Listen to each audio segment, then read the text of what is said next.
Hello दोस्तों, मैं हूं ज्ञानंद सिंह और मैं अपने YouTube channel genius race coaching में पुनः आपका अभिनंदन करता हूं। कक्षा 12 की फिजिक्स में जो सीरीज चल रही है उसमें अध्याय 1 इलेक्ट्रोस्टैटिक्स जो स्थिर विद्युत है उसमें गास का प्रमेय मैं बताने जा रहा हूं, जो इस चैप्टर का सबसे ज़्यादा इंपॉर्टेंट क्वेश्चन है परीक्षा के दृष्टिकोण से भी और कॉम्पिटिटिव एग्जाम के दृष्टिकोण से भी। इस कारण से गास का प्रमेय है। गास का प्रमेय बताने के पहले इसमें सबसे पहले मैं आपको सॉलिड एंगल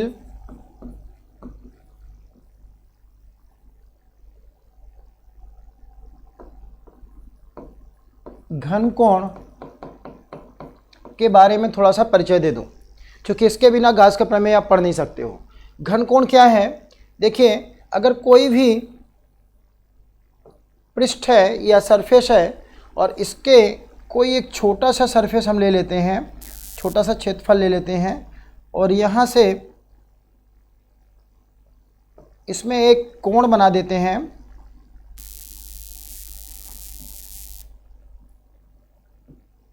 डी ओमेगा। तो किसी भी पृष्ठ द्वारा किसी बिंदु पर बनाए गए कोण को घन कोण कहते हैं। किसी पृष्ठ द्वारा किसी बिंदु पर, ये पृष्ठ है, किसी पृष्ठ द्वारा किसी बिंदु पर बनाए गए कोण को घन कोण कहते हैं। यहाँ पर हम अगर ये यहाँ बिंदु P मान लें तो O से और P को मिलाने वाली रेखा होगा ये, और इस बिंदु P पर या ये जो अल्प पृष्ठ है ds, इस पर खींचे गए अभिलंब की दिशा अगर ये दर्शा दें हम ds, इसके बीच में बनने वाला कोण होगा थीटा। तो इस घन कोण को हम डी ओमेगा से दर्शाते हैं। तो d omega equal to d s cos theta upon r square. R होता है बिंदु ओ से और बिंदु पी तक की दूरी।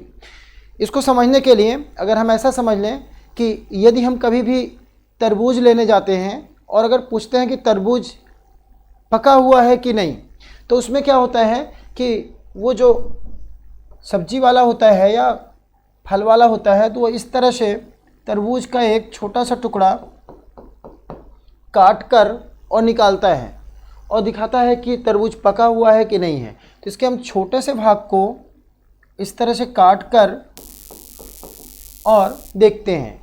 इस प्रकार ये जो क्षेत्रफल होगा, ये जो एरिया होगा, ये छोटा सा क्षेत्रफल होगा। इसके द्वारा यहाँ पर बनाया गया कोण जो होगा ये होगा डी ओमेगा। ठीक है, घन कोण।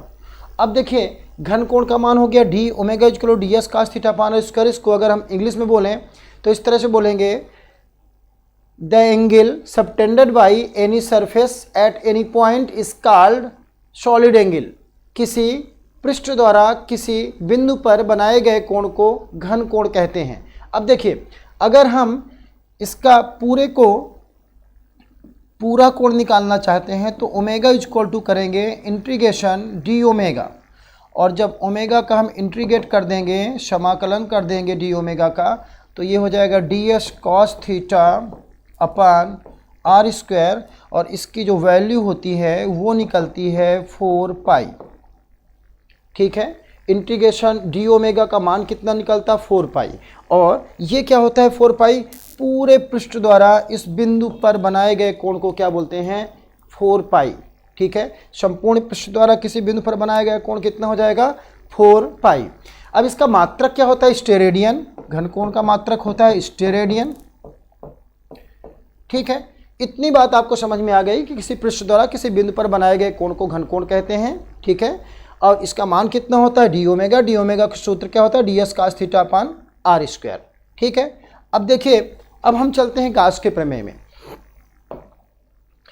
गास का कहना यह है कि अगर निर्वात हो, वैक्यूम हो, और कोई बंद पृष्ठ हम लें, कोई क्लोज सरफेस लें, उसके अंदर जो विद्युत फ्लक्स होता है, विद्युत फ्लक्स का मतलब क्या होता है ये मैंने विद्युत फ्लक्स के पहले वीडियो में डाल दिया है। ठीक है, उसका लिंक डिस्क्रिप्शन बॉक्स में डाल दिया जाएगा, जिसको आप आराम से देखकर और समझ सकते हो। विद्युत फ्लक्स वास्तव में कोई भी पृष्ठ है उसके अंदर अगर आवेश है तो यहाँ पर विद्युत फ्लक्स का मतलब होगा जो वल रेखाएं निकलेंगी चारों तरफ, तो इस पृष्ठ को या इस क्षेत्रफल को काटेंगी, और इन बल रेखाओं की संख्या ही क्या होगी? विद्युत फ्लक्स। किसी भी पृष्ठ या किसी भी क्षेत्रफल से गुजरने वाली अभिलंबवत बल रेखाओं की संख्या को विद्युत फ्लक्स कहते हैं। जो भी परपेंडिकुलर पड़ती हैं किसी पृष्ठ पर, उनकी संख्या को क्या कहते हैं? हम विद्युत फ्लक्स कहते हैं। ठीक है, अब देखिए किसी पृष्ठ पर अगर हम विद्युत फ्लक्स ज्ञात करना चाहते हैं, विद्युत फ्लक्स को हम फाई ई से दर्शाते हैं, तो गास का कहना ये है, प्रमेय बाद में मैं बोलता हूँ, पहले आप समझ लीजिए कि उनका कहना ये है कि जो ये विद्युत फ्लक्स होगा 1/ε0 इंटू क्यू होगा। मतलब जो उसके अंदर आवेश होगा, उस पृष्ठ के अंदर जितना आवेश होगा बंद पृष्ठ के अंदर, उसका कितने गुना होगा विद्युत फ्लक्स? 1/ε0 गुना होगा। 1/ε0 टाइम्स होगा किसका? चार्ज का। तो देखिए अगर फाई ई निकालें, जैसे मान लीजिए उदाहरण अगर लेते हैं हम, किसी भी पृष्ठ के अंदर आवेश है मान लीजिए 10 कूलाम, ठीक है, तो गास के अनुसार क्या है? 1/ε0, ε0 का मान होता है 8.854 गुणे 10⁻12 कूलाम स्क्वायर प्रति न्यूटन मीटर स्क्वायर, और ये आवेश का मान कितना हो गया? 10। तो ये जो वैल्यू निकलेगी वो निकलेगी क्या? उस पृष्ठ के अंदर विद्युत फ्लक्स। ठीक है, तो गास का कहना ये है जो भी उसके अंदर आवेश होगा किसी बंद पृष्ठ के अंदर, बंद पृष्ठ किसी भी आकृति का हो सकता है, मतलब उसका शेप कुछ भी हो सकता है, तो उसमें जो हम विद्युत फ्लक्स निकालना चाहते हैं तो कैसे निकलेगा? जो आवेश होगा, आवेश में हम मल्टीप्लाई किसका कर दें, गुणा किसका कर दें? 1/ε0 का। तो इस तरह से उसके अंदर का पूरा विद्युत फ्लक्स आ जाता है। ठीक है, अब अगर गास का प्रमेय बंद पृष्ठ के लिए लागू होता है, खुले पृष्ठ के लिए लागू नहीं होता, पहली बात निर्वात के लिए बताया गया है। और दूसरी चीज़ कि गास का प्रमेय किसी भी आकृति के बंद पृष्ठ के लिए लागू हो सकता है। आकृति निश्चित नहीं है कि कैसी हो, बंद पृष्ठ होना चाहिए, जो सरफेस होना चाहिए क्लोज होना चाहिए। ठीक है, तो इसको अगर हम परिभाषा के रूप में बोलें तो निर्वात में किसी बंद पृष्ठ से गुजरने वाला संपूर्ण विद्युत फ्लक्स उस बंद पृष्ठ के अंदर उपस्थित कुल आवेश का 1/ε0 गुना होता है। परिभाषा याद नहीं करना है, केवल अगर हम फाई ई इक्वल टू कर दें तो इंटीग्रेशन ई डी एस होगा। फाई ई इक्वल टू यहाँ पर 1/ε0 इंटू क्यू, या phi E equal to Q/ε0, किसी तरह भी लिखा जा सकता है। तो यहाँ पर अगर इसको हम पढ़ें तो ये क्या है? विद्युत फ्लक्स, ये है आवेश, ये है 1/ε0। क्या बोलेंगे? विद्युत फ्लक्स उस बंद पृष्ठ के अंदर उपस्थित कुल आवेश का कितने गुना है? 1/ε0 गुना है। तो इसी को तो हमको परिभाषा रूप में बोलना है। क्या बोलना है? किसी बंद पृष्ठ के अंदर, निर्वात में किसी बंद पृष्ठ के अंदर उपस्थित कुल विद्युत फ्लक्स या गुजरने वाला कुल विद्युत फ्लक्स उस बंद पृष्ठ के अंदर उपस्थित कुल आवेश का 1/ε0 गुना होता है। In vacuum the net electric flux is 1/ε0 times of charge, 1/ε0 times of charge present inside that closed surface. ठीक है, तो इस तरह से इसको गास के प्रमेय को बोल देंगे हम कि in vacuum the net flux of close surface, the net flux of close surface is 1/ε0 times of charge present inside that close surface. निर्वात में किसी बंद पृष्ठ से गुजरने वाला संपूर्ण विद्युत फ्लक्स उस बंद पृष्ठ के अंदर उपस्थित कुल आवेश का 1/ε0 गुना होता है। अब हमको इसको प्रूफ करना है, इसका प्रमाण, इसको हमें प्रूफ करना है। तो इसके लिए हमें किसी भी आकृति का एक बंद पृष्ठ बनाना होगा। किसी भी आकृति का बना सकते हैं बंद पृष्ठ। ये बंद पृष्ठ हो गया S, इसमें हम एक छोटा सा अल्प पृष्ठ इस तरह से बना लिए। यहाँ पर +Q आवेश स्थित है बिंदु O पर, और इससे ये स्मॉल r दूरी पर कोई बिंदु P स्थित है जिस पर विद्युत क्षेत्र की तीव्रता है कैपिटल E। और इस पर अगर कोई अभिलंब खींच दें हम Pn, तो इसकी जो दिशा हो गई Pn दिशा में अभिलंब खींचा गया, इसको हम ds सदिश से दर्शा देते हैं और इसके बीच में जो कोण बनता है वो हो गया थीटा। यहाँ पर ये कोण जो निर्मित हो रहा है पृष्ठ द्वारा किसी बिंदु पर बनाए गए कोण को अभी अभी बताया गया है आपको, क्या कहते हैं? घन कोण। इसको दर्शा दिया हमने डी ओमेगा। ठीक है, तो क्या हो गया? माना बिंदु O पर कोई प्लस क्यू आवेश है जिससे स्मॉल r दूरी पर स्थित बिंदु P पर विद्युत क्षेत्र की तीव्रता कैपिटल E है। बिंदु P को घेरे हुए एक अल्प पृष्ठ ds की हम कल्पना कर लेते हैं जिस पर खींचा गया अभिलंब क्या है? Pn। इस अभिलंब और विद्युत क्षेत्र की तीव्रता के मध्य बनने वाला कोण कितना है? थीटा। और इस पृष्ठ द्वारा इस बिंदु O पर बनाया गया घन कोण है d ओमेगा। ठीक है, इस तरह से अगर हम बिंदु O पर स्थित प्लस क्यू आवेश के कारण बिंदु P पर तीव्रता निकालें, intensity due to point P, intensity due to point charge plus Q in point P, क्या होगा? विद्युत क्षेत्र की तीव्रता कितनी होगी? विद्युत क्षेत्र की तीव्रता E होता है 1/4 पाई एप्सिलॉन 0 इंटू Q/r²। ये विद्युत क्षेत्र की तीव्रता का सूत्र भी पिछले वीडियो में बताया जा चुका है, जिसको आप डिस्क्रिप्शन बॉक्स में देख लीजिएगा। अब देखिए E 1/4 पाई एप्सिलॉन 0 इंटू Q/r² सूत्र होता है, ठीक है, विद्युत क्षेत्र की तीव्रता का। कितनी दूरी पर? स्मॉल r दूरी पर तीव्रता का सूत्र ही होता है। इसको हम बना दिए समीकरण 1।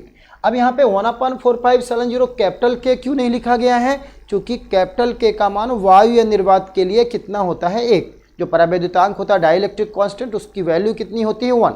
तो इसलिए समीकरण हो गया 1।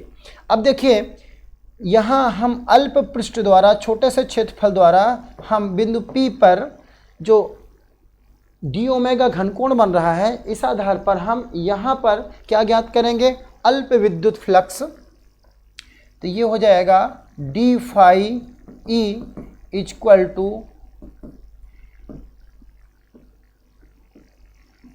ई d s, d phi E equal to E d s cos theta.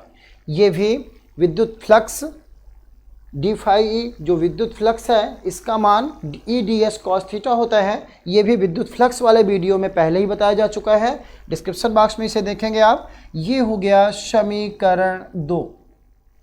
तो पहला समीकरण क्या आया? बिंदु O पर स्थित प्लस क्यू आवेश के कारण स्मॉल r दूरी पर बिंदु P पर विद्युत क्षेत्र की तीव्रता का सूत्र।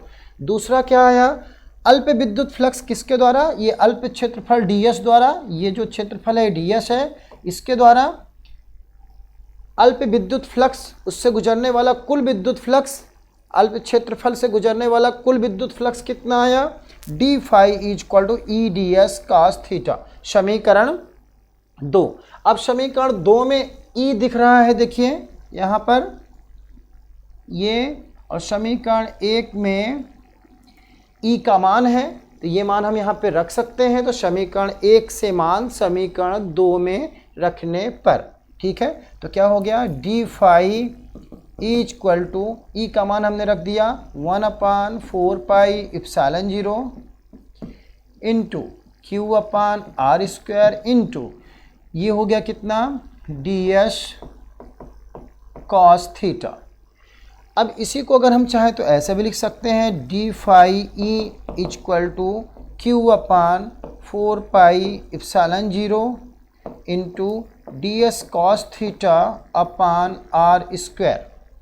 Q/4 पाई एप्सिलॉन 0 लिख लिया गया into d s cos theta upon r² लिख लिया गया। अब देखिए d phi E equal to ऐसा भी लिख सकते हैं Q/4 pi epsilon 0 into D omega. क्यों? क्योंकि d s cos theta upon r² होता है डी ओमेगा बराबर घन कोण। अभी अभी घन कोण का सूत्र बताया गया, d omega equal to d s cos theta upon r²। तो ये d s cos theta upon r² की जगह पर लिख दिया गया डी ओमेगा। ये आया अल्प विद्युत फ्लक्स। अब यदि हम संपूर्ण पृष्ठ से गुजरने वाला विद्युत फ्लक्स ज्ञात करें पूरे पृष्ठ से, तो इसको हम क्या कर देंगे, पूरे को समाकलन कर देंगे। समाकलन करेंगे तो इस तरह से डी फाई ई जो है समाकलन करने पर क्या हो जाएगा, फाई ई पूरा विद्युत फ्लक्स हो जाएगा। ठीक है, और यहाँ पर हम समाकलन कर दिए किसका, Q upon 4 pi epsilon 0 into D omega. इसको हमने समाकलन कर दिया। समाकलन नियत मान का होता नहीं है तो ये समाकलन आगे चला जाएगा, क्योंकि Q 4 पाई इप्सिलॉन 0 सब के सब क्या है, नियत है, निश्चित मान है, तो ये समाकलन आगे चला जाएगा।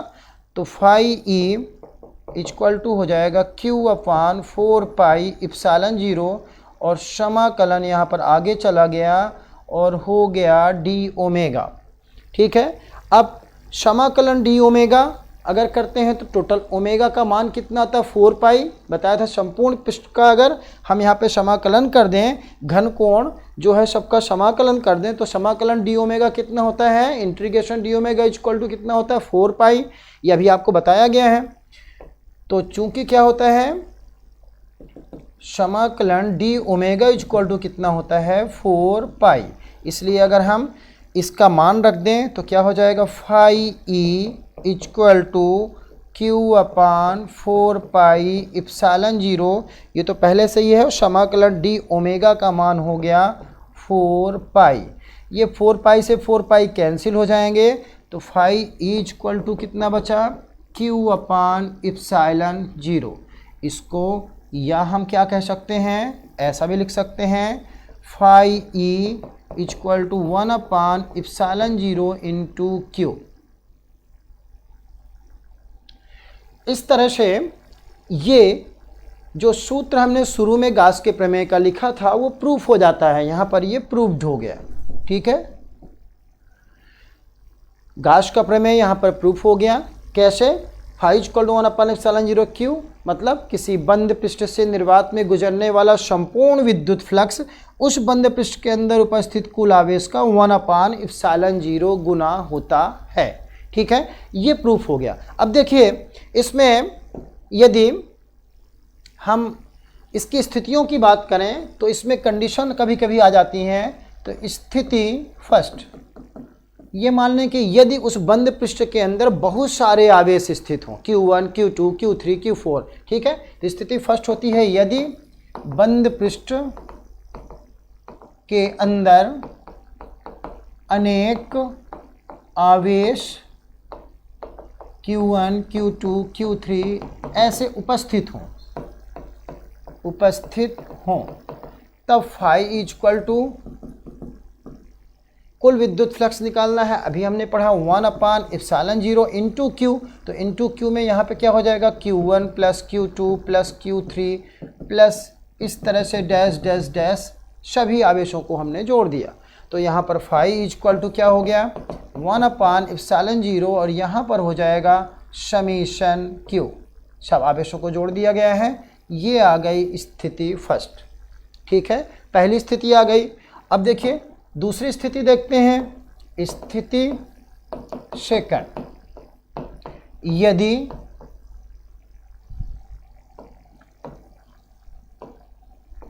बिंदु O पृष्ठ के बाहर स्थित हो,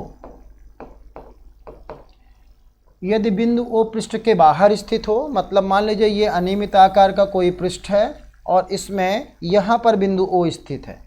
तो इस तरह से अगर हम ये दो इसके पृष्ठ बना लें, यहाँ पर बिंदु O हो गया प्लस Q आवेश यहाँ स्थित है, मतलब आवेश पृष्ठ के बाहर स्थित हो, बिंदु O या आवेश पृष्ठ के बाहर स्थित हो। तो यहाँ पर निश्चित रूप से यहाँ पर जो पहला पृष्ठ होगा वो होगा DS1 और ये दूसरा पृष्ठ जो होगा वो होगा DS2। ठीक है, ये DS1 और DS2 दो पृष्ठ हो गए। तो यहाँ पर अगर कोण बनाया जाए तो इस तरह से ये जो कोण बनेगा, यहाँ पर अल्प पृष्ठ द्वारा बनाया गया कोण क्या होगा, डी ओमेगा। ठीक है, अल्प पृष्ठ द्वारा किसी बिंदु पर बनाया गया कोण डी ओमेगा घन कोण होता है, तो यहाँ पे हमने कर लिया डी ओमेगा। अब देखिए फ्लक्स एक DS1 में होगा, दूसरा फ्लक्स होगा DS2 में। दोनों क्षेत्रफल में फ्लक्स होगा, मतलब विद्युत बल रेखाएं उनको काटेंगी।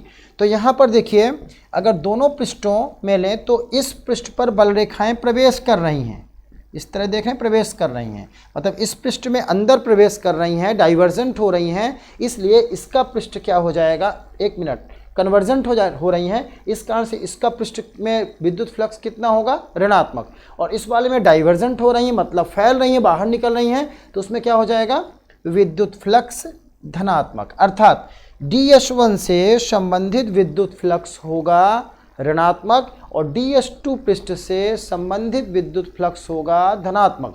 तो अगर हम कुल विद्युत फ्लक्स निकालें तो इसका विद्युत फ्लक्स, अगर कुल विद्युत फ्लक्स निकालें तो इस तरह से d फाई इक्वल टू दोनों का, तो ये हो जाएगा Q/4πε0 इंटू डी ओमेगा, ये ऋणात्मक हो गया, और धन Q/4πε0 इंटू डी ओमेगा, ये ऋणात्मक मान हो गया और ये धनात्मक मान हो गया। मतलब पहले वाले का DS1 का ऋणात्मक और दूसरे वाले का धनात्मक मान हो गया। ये आया कहाँ से है, आप देख सकते हैं, देखिए यहाँ पर total Q/4πε0 into D omega, ये आया था हमारा d फाई, ये वाला स्टेप, ठीक है ना, d phi equal to Q/4πε0 into D omega आया था। तो यहाँ पर क्या हो गया, ये मान हम वहाँ रखे हैं। अब देखिए, ये एक ऋणात्मक हो गया, ये धनात्मक, दोनों का मान बराबर है, इसलिए क्या हो गया, ये कैंसिल, अर्थात d फाई इक्वल टू हो गया 0। ठीक है, मतलब ये कह सकते हैं कि यदि कोई बिंदु पृष्ठ के बाहर हो, किसी भी पृष्ठ के बाहर हो, तब उस पृष्ठ से गुजरने वाला संपूर्ण विद्युत फ्लक्स क्या होता है, वो शून्य होता है। अभी हम इन पृष्ठों के लिए निकालें और संपूर्ण विद्युत फ्लक्स भी निकालेंगे, अगर वो भी हो जाएगा फाई इक्वल टू, अगर d फाई इक्वल टू 0 है तो इसका मान भी हो जाएगा 0। अर्थात किसी संपूर्ण पृष्ठ के बाहर, अगर किसी भी बंद पृष्ठ के बाहर अगर कोई प्लस q आवेश स्थित है तो उसके अंदर विद्युत फ्लक्स क्या होता है, 0 होता है। ये प्रूफ करने के लिए भी आ सकता है परीक्षा में कि गाउस का प्रमेय लिखकर सिद्ध कीजिए कि यदि बिंदु बंद पृष्ठ के बाहर स्थित हो या आवेश बंद पृष्ठ के बाहर स्थित हो, तब उस बंद पृष्ठ से गुजरने वाला संपूर्ण विद्युत फ्लक्स शून्य होता है। ऐसा प्रूफ करने के लिए भी आ सकता है, तो आपको फिर दूसरी वाली कंडीशन लिख देनी पड़ेगी। मतलब ये इस तरह से आपका गाउस का प्रमेय प्रूफ हो जाता है। अगर प्रूफ करने के लिए आता है गाउस का प्रमेय तो आपको यहीं तक करना है, लेकिन अगर कंडीशन आती है सिद्ध करने के लिए तो फिर दोनों कंडीशन भी मैंने बता दिया है, उसमें भी आप जा सकते हैं। अब यहाँ पर देखें, सबसे पहले हमने क्या किया, पूरे का समरी अगर देख लें कि हमने बिंदु O पर स्थित प्लस q आवेश के कारण बिंदु P पर पहले तीव्रता निकाला है। तीव्रता का सूत्र इतना होता है 1/4πε0 इंटू Q/r²। इसके बाद हमने अल्प पृष्ठ से गुजरने वाला विद्युत फ्लक्स निकालते हैं, तो d phi equal to EDS cos theta होता है। ये E का मान हम समीकरण 1 से समीकरण 2 में रख देते हैं। इसके बाद ये ds cos θ/r² equal to होता है d ओमेगा घन कोण, तो इसका मान हमने d ओमेगा रख लिया। ये आया अल्प विद्युत फ्लक्स। फिर क्या करते हैं, संपूर्ण विद्युत फ्लक्स निकालते हैं। संपूर्ण विद्युत फ्लक्स निकालने के लिए हम पूरे को इंटीग्रेट कर देते हैं, समाकलन कर देते हैं। समाकलन नियत मान के आगे चला जाता है, चूंकि समाकलन नियत मान में होगा नहीं, तो ये d ओमेगा का समाकलन होता है और समाकलन करने के बाद आता है 4 पाई इसका मान। तो इस तरह से 4 पाई रख दिए, 4 पाई से 4 पाई कैंसिल हो गया। इस तरह से क्या हो गया, फाई इक्वल टू Q/ε0 या phi equal to 1/ε0 into Q आ गया। ठीक है, कंडीशन में यदि लेते हैं तो कंडीशन में पहली कंडीशन, अगर बहुत सारे आवेश अंदर स्थित हो तो सभी को हम समाकलित करके लिख देते, या इसमें समीशन करके लिख देते हैं 1/ε0 समीशन Q। और अगर कोई बिंदु जो जिस पर आवेश है उस बिंदु को बाहर रखा जाए पृष्ठ के, तो क्या हो जाता है, ये पहले वाले पृष्ठ के लिए बल रेखाएं इसमें प्रवेश कर रही तो ऋणात्मक, दूसरे वाले पृष्ठ से बाहर निकल रही तो धनात्मक। तो पहले वाले का ऋणात्मक, दूसरे वाले का धनात्मक, प्लस लिखकर दोनों को काट देते हैं तो आ गया शून्य। ये भी प्रूफ हो जाता है। इस तरह से गाउस का प्रमेय प्रूफ हो जाता है। मैं उम्मीद करता हूँ कि आप लोग गाउस का प्रमेय जरूर बनने लगेगा आपसे। इसके पहले वाले वीडियो डिस्क्रिप्शन बॉक्स में ज़रूर देख लीजिएगा, तभी ये जाकर समझ में आएगा। फिजिक्स पूरी एक लिंक के रूप में जुड़ी हुई है। अगर आप पिछले वाले वीडियो नहीं देखेंगे तो समझ में नहीं आएगा, इसलिए डिस्क्रिप्शन बॉक्स में जाकर प्लीज़ उनको देख लीजिएगा। ये क्वेश्चन इस चैप्टर का सबसे इम्पॉर्टेंट क्वेश्चन है, ये ध्यान रखिएगा। ठीक है, यदि मेरा वीडियो आपको पसंद आया हो तो मेरे वीडियो को आप लाइक कर सकते हैं, चैनल को सब्सक्राइब कर सकते हैं और इसे शेयर कर सकते हैं वीडियो को।